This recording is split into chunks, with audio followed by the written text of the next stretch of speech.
Good morning. A Monday morning witter. I was going to have the day off today, but I saw the weather and it's not the best, is it? And I thought, well, do you know what? On a day like this, what do? We head to the sewing room, don't we, a lot of us? And I thought, oh, I can't have any of you out there with nothing to do. Like you've already done all the 20 odd blocks beforehand. But I thought, well, do you know what? I will witter today, and I will give you tomorrow's block today. And then I'll have tomorrow off. I'll have a day off tomorrow. And then I'll see you all again on Wednesday, all right? So I did say that we were going to be doing a little bit more traditional stuff to mix in with all the weird and wonderful that we've already done, okay? So I spent some time yesterday doing this block for you, and I've taken some photos, and I have done, a pattern which I will put over on Facebook Wittering group, yeah? Okay, excuse me one minute. Size matters, remember that today. Very important. So here we go. That's what we're going to be doing. Okay, it's another star. It's a little bit more complicated to look at, okay? It's not necessarily more complicated so much as it's more intricate, if that makes sense. Okay, so there's more little bits, but it doesn't mean to say it's any more difficult. All we're ever doing is putting two bits of fabric together. So, you know, varying on size and joins, but all it is two bits together, isn't it? So not to worry. But anyway, I was wandering through. I've got this wonderful book. It's like a bit of a Bible, really. And it's got like 5,000 plus block designs in it. Had it for years. It's absolutely gorgeous. I love it. I don't use it so much for me because obviously you see I do all my own stuff anyway. But if I'm teaching beginners and we want something a little bit different, I always show them this book so that they can pick their own blocks. And then they progress in their own manner. What I have done on several occasions now, started off over at St Austell's, I give the book out and everyone's like, oh yeah, we'll do that one. So the whole class does this particular block, and then the next week, oh, we'll do that one. And then we do the next block. And then we build up a quilt. And so nobody knows quite what they're doing. So each person picks a block every week. So you all get something a bit different in there. That works actually quite well. And I just thought that's one of the quilt tops that I've got sat waiting to go and belong on. So I might get that one out later in the week and show you. So, you know, I don't ever say to them what's complicated, what's not, until they've picked it. And then they're like, oh God, why did you let's do that? Because you're going to learn, you know? And it's nice to actually learn something that you've picked that you want to do because you like the look of it. I think that's brilliant. So some might be easy, some might not. But anyway, so I was looking through that book yesterday for a Starg, and I thought, oh yes, actually I quite like that one. I have altered it. I can't leave anything alone, can I? This actually had more things going on here, which I thought detracted actually from sort of the star shape going out. Yeah, so I thought, well, we'll change it very slightly. So what I've done you up a pattern with sizings and things on and a few notes at the bottom, and there'll be a photo of that. And I've taken photos as I made this yesterday. And they'll be over on Patchwork Witterings on Facebook for you, okay? So that'd be quite good. Now, it might look a bit intricate, and those of you that might be beginners out there, please do not worry. You can do this. It's easy enough. As I say, it's two pieces put together. If you think about it, break it down logically. So it's three different squares, okay? So you've got a centre square, you've got a corner square that's repeated, and you've got a side square that is also repeated. So there's only actually three different things you need to learn. Not the end of the world, is it? If you start with the centre, which is the easiest, you've got a square, and then all you're doing is adding a triangle onto each side of the square. Yeah, easy enough. Talking seam allowances for a moment, when you do your triangle, okay, because you've added your extra, you can have pointy sticky off bits. So what tends to happen is your square edge will be slightly shorter than your triangle edge. That's fine. Just make sure that the sticky off bits are central, all right? And it'll all be good. Not a problem. So that's your centre. Then if we look at the corner, all the corner is one big piece with two more sticky off bits. Dead simple, all right? The only one that you might get a little bit twitchy about, really, or should get twitchy about, is this side block, which you've got two ways of doing this. All right, the simple way, if you look at, oh, there's a coffee stain on it, I'm sorry guys. If you look at this one, I've put dotted lines. Okay, so in effect you're splitting it into 6 pieces, right? So you just join 1 to 1 to 1, 1 to 1 to 1, and then join that one to that one, and you've got your square. It's not a problem at all. You could do Y seams, okay? So you could do this all in one, all right, and then have that in 2. In fact, I'm going to put a solid line down there in a minute so that you lot don't get panicky. All right, but if you do that as one, you join this one first, that one second, and then you do the seam up the middle. All right, so that one to that one, that one to that one, and then the seam, okay, and then 2 other little bits. So it's really not the end of the world. It's totally up to you how you do it though, okay, not a problem. And then you've got your little, you'll have your squares. So then it's square to square to square for a strip. Same again, strip, strip to a strip. As I say, try not to stitch round corners. Even the Y seam isn't really stitching round corners, but you just have to fiddle it a little bit more and do. I would like to, maybe, I'll have a little word with Paul later and see if he will video me filming one, and then I can maybe put that up tomorrow for you. We'll see what goes on. So anyway, you can do it. A bit of proper patchwork, a bit of get on with it. Yeah, love it. So what else has been happening? Behind me here, look at this loveliness. That was Paul's very first quilt top.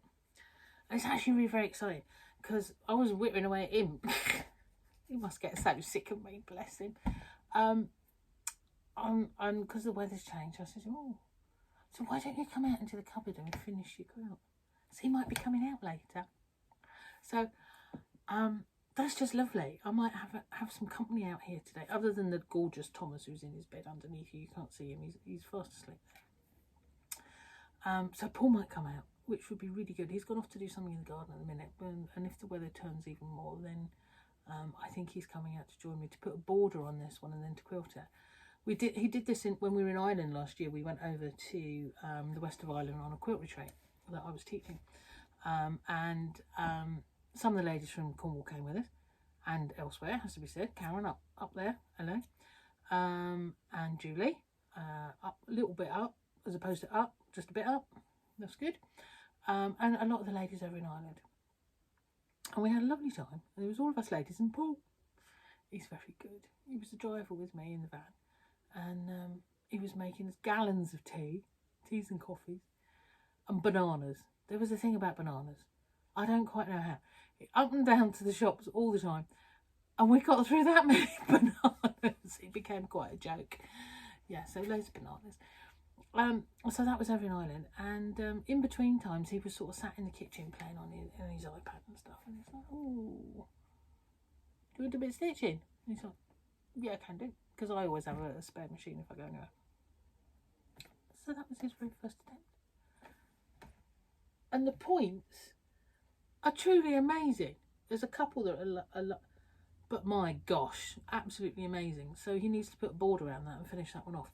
But after he'd done that, because I didn't have masses of wadding and things with me that I needed, I didn't have the right fabric for the border, because I just had to have a couple of charm packs, so he put them together. So I had taken stuff for me to do a quilt, and I was ready to chop it. So he did that. Bigger than that, great big, really good. And then it's like, what does he do next? He really got into this. He's forgotten this. This was a jelly roll that I had with me as well. And so I had him join it all long. And then I was going to get him to chop it up. Join it again, all over the place, random. Chop it up to what size you want, and then put it lengthways together for a quilt, so that you get all sorts of weird and wonderful going on. And he'd started it. I think he's forgotten it, and I've found it again this morning with this one. So when he's put his border on here, if he doesn't want to actually quilt today, he's going to be doing this.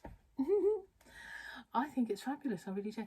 And do you know what? Because of that, when we were in Ireland and he was playing with my sewing machine, which was a bit clunky at the time, he started fiddling.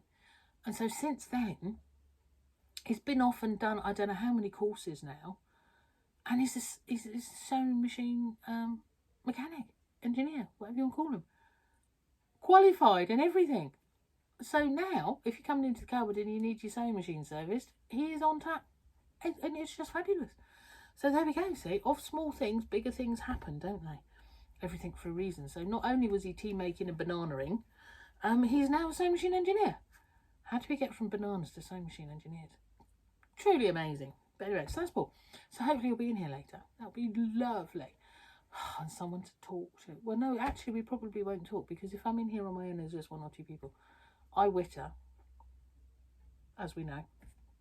But other than that, it's generally quiet, which is quite lovely to work in peaceful. Yeah, no, that's gorgeous. So that's Paul. What else? Oh, yes. Gin bottles. I'll put them back up today because I had a little giggle. After yesterday's witter, I said that we're going to have a cupboard party. And I mean that, we will. As soon as we're allowed to do gatherings and things again, we're going to have a cupboard party. I mean it. And Wendy, hello Wendy, commented that she'll get a lift up or the bus so that she can have a little play with us. And I happened to say, well, that's all right. There's a B&B literally across the road here. So she's going to come for a week. Fabulous idea, I reckon. Having said that, that just sort of reminded me and led me on, well, do you know what? If you're coming down to Cornwall, and I've said this before, and you're bringing your sewing machine for a trundle, ideal, come in and play in the cupboard. But if you want to come specifically, I do weekends and days and all sorts of things for people. B&B across the road. There's a Travellers just along the road. There's a Premier Inn just a little bit further. There's hotels and campsites, and it's Cornwall. There's all sorts here within easy reach. And then you come and play in the cupboard all day and in the evening if you want to. So just a reminder for those of you out there who have never been and aren't aware of the setup, and don't wait for me to say, oh, I'm running a weekend whenever. If you fancy a weekend, shout me. If you know you're coming down to Cornwall, just say, like, we're down whenever, can I come in? Half a day, whole day, 2 days, 3 days, whatever you want. We work it out. If I can do it, I do it. And we all have a bit of a giggle. A couple of years ago, I was doing gin and stitch weekends. Hence I put the gin bottles up again today. And you'll know some of the people on this course. Or weekend, I should say. It was more of a fun gathering of friends, which was fabulous. Some of the other traders from around the country. And they we spent a day stamping and painting and making a piece of fabrics. Yeah. And then the next day, there was a lot of gin involved, but there was no sewing machines at that point, so it was all good. There was a lot of paint, nice bit of mess, but it was all good. And then the second day, with the hangovers or not, as the case may be, we had to make an item from whatever we did. So hence gin bottles. And we had handbags and bar mats and all sorts of lovely things going on. And Andy, Crafty UK template making person, yeah, he was here and he was making a wall hanging. I've never seen anything quite like it. His way of construction, totally different to how we would. It's a different thought process. It's far more engineering. Quite amazing, really. But do you know what he did? Spontaneous free motion quilting. I've never seen anything like it. He sort of knew that whatever you had to do, and he just did it. I think he broke a couple of needles in the process, but my God, did he learn, and he produced something fabulous. Absolutely amazing. Well, I mean, we see him on TV and all sorts these days, messing around and making and doing and absolutely amazing. But anyway, so there we go. That was a gin and stitch weekend. We could do those again. Doesn't have to be gin. Doesn't have to be alcohol. Could be anything. We could just have fun weekends. They're always good. Oh, I'm getting all excited. When they let us out of here, there's so much we can do. So much we can do again. And calm. So, I hope you're all well. I hope you've all had a lovely weekend, and I hope you're going to have a fabulous day stitching now. All right, go and say hello to friends and peoples and Romans and all that sort of stuff. Make sure everybody's okay. Little bit of exercise, even if it's a bit miserable out there, up and down the stairs, or the step at the back door, or whatever it takes. Sit on the floor, do a few ups and downs. I don't know. I'll do a couple of laps of the cupboard. That'll be good. I'm backwards and forwards to the kettle. Get me steps in. Probably not enough, but there we are. Yeah, so a bit of exercise, bit of tidy. I ain't doing any tidying. I told you yesterday. I'm fed up with tidying. There's not a lot left to do. It will get done. So happiness. I'm going to wish you a lovely day, everybody. Be good.